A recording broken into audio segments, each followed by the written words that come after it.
मैत्रिणींनो, आज आपण शेवगा मसाला तयार करणार आहोत. चला तर मग पाहूया या शेवगा मसाल्यासाठी आपल्याला काय साहित्य लागणार आहे. त्यासाठी मैत्रिणींनो, सर्वप्रथम आपल्याला शेवग्याच्या शेंगा लागणार आहेत आणि नंतर 2 कांदी, कोथिंबीर, तीळ, खोबरे, लसूण, अद्रक असेल तुमच्याकडे तर अद्रक, मिरची, लाल मिरची आणि लाल तिखट, हळद, काळा मसाला, जिरं, मीठ आणि मोहरी हे सर्व साहित्य लागणार आहे. तर त्यासाठी मैत्रिणींनो, सर्वप्रथम शेंगा मी धुवून स्वच्छ असं कापून घेतलेल्या आहेत.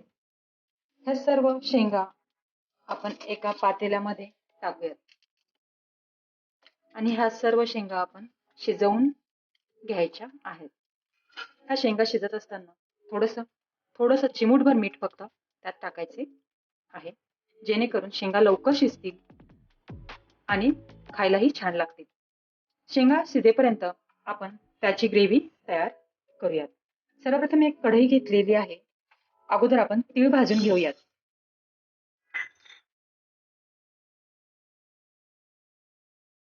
खोबऱ्याचा किस लाल होत असताना त्यात अर्धा चमच तेल टाकायचं आहे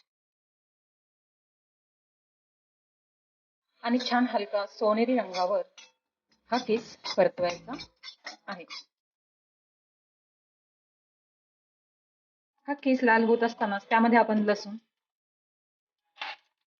लाल मिरच्या, थोडेसे जिरे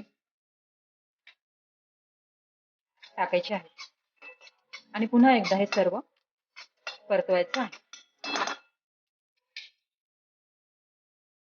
हा कांदा आपला छान भाजला जात आहे लाल होईपर्यंत.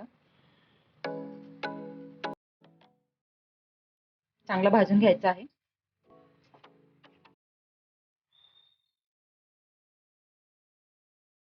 हे भाजलेलं सारण मी एका प्लेटमध्ये काढून घेतलेलं आहे आणि ही कांदी देखील आता अशा पद्धतीने आपल्याला भाजून घ्यायची आहे आणि यात थोडीशी कोथिंबीर आपल्याला टाकायची आहे.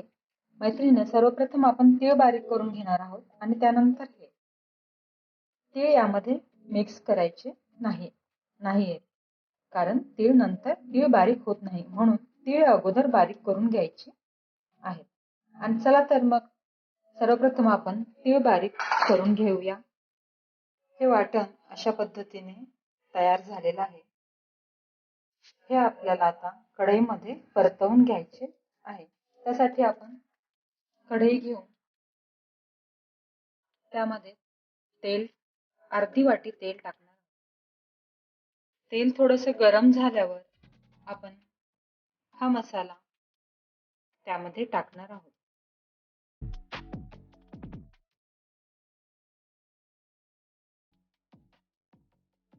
हा मसाला छान तेलामध्ये परतवून घ्यायचा आहे. अर्धा चमच हळद, 2 चमच लाल तिखट आणि 2 चमचे काळं तिखट.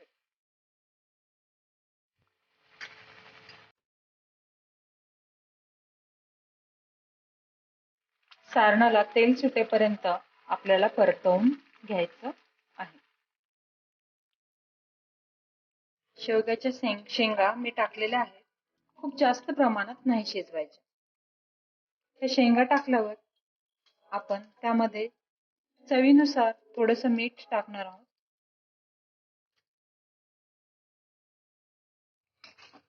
आणि हे जे शेंगाचं पाणी उरलेलं आहे ते आपण या भाजीत टाकणार आहोत.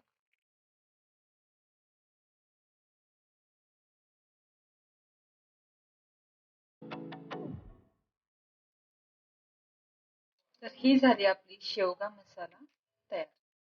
तर आता आपण हे एका छोट्याशा बाउलमध्ये काढून घेऊया. ही झाली आपली शेवगा मसाला तयार. तर मैत्रिणींनो, कशी वाटली आजची रेसिपी? नक्की करून बघा, आवडेल तुम्हाला. धन्यवाद.